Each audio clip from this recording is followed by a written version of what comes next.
All right, so let's start talking about limiting parameters in your functions. You can see here in our, quote unquote bad example where we are getting a user's full name. All it's really doing is taking the first, middle, last, and even the nickname and concatenating it together.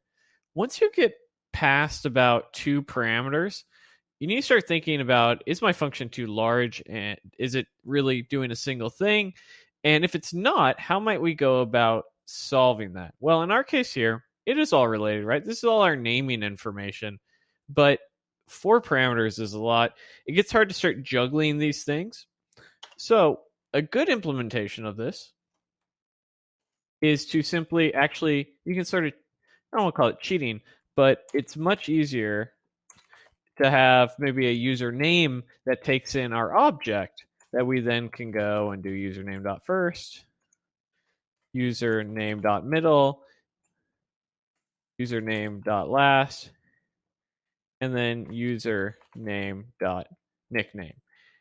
This allows us to pass in a single parameter, only really juggle the one, and we'll put a 2 on there. There we go. So it doesn't get upset with us.